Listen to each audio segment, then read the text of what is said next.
So 5 years after implementation, we're still in testing grounds. So, Justin, you started Hypeherbally, voted #1 name dispensary. You've been in the game. You've waited. Divine timing has had you reopen right now. And so you've been able to see all of these other states come on board. So with multi-state operations becoming like the top investment opportunity in front of data, in front of consumption lounges or cannabis cafes, the people that you've met, the relationships that you've developed, that's giving you a lot of insight. So like for 2019, we've kind of started to see the trends that have been in development for the last couple of years, and we're seeing that into fruition now. But based on the partnerships you've seen, the products that you've helped develop, the advice that you've given to help people excel to 175 million beyond as other multi-state operators, you've been in the game. Where do you see it going in 2020 and beyond? Can't wait for consumption lounges to come back. That's coming really soon. I feel like in our heart because we've been there. You know, we've taken so many steps backwards with legalization, which is ironic. But you know, we could go down that route about how we can theorize why that happened. It's pretty much that small group that we just voted out of control of liquor, fucking shit up for us. But I see us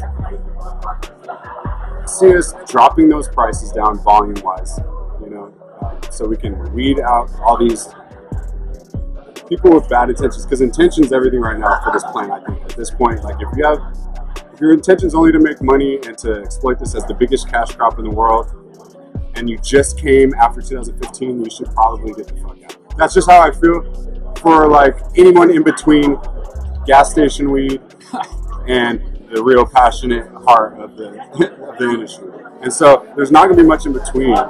And I think like once we are able to lower the price, we get to what really matters, which is like normal business shit, selling merch, throwing events, creating culture, selling tincture drinks, you know, perfect ratio, terp infused oxygen bars, dope ass, like just fun money making things where you're making money off cover, food, normal business. We're selling this shit like it's drugs still, and it's legal. Matter of fact, it went up before it went down.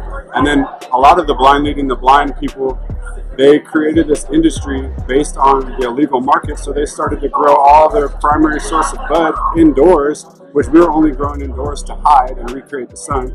And so I've watched the real stoners, and they're very quiet in their approach, and they've been doing this, but they've been building this canopy of greenhouse, which is the new indoor. Indoor should be a very small canopy just to give a representation of what your flower could look like fictionally, because that's going to be a fucking novelty at this point. And then because there's more resin content, there's more flavonoids, there's more terps in greenhouse. That is the ideal way to keep the price down and keep the quality up. And then throw all your outdoor into oil program, and it's all about genetics in the outdoor. And then at that point, it's just going to be the people who have the right genetics, which is going to be the connected, which is going to be the actual industry, or people who spent really big bucks on getting custody by those connected industry heads to get in the game and have the good stuff. They manipulated with putting law under God, and that put a lot of people in a compromising place where they were just kind of brainwashed. And that's unfortunate, and we're coming out of that brainwash era, and I think we're in like almost like a psychedelic fucking revolution.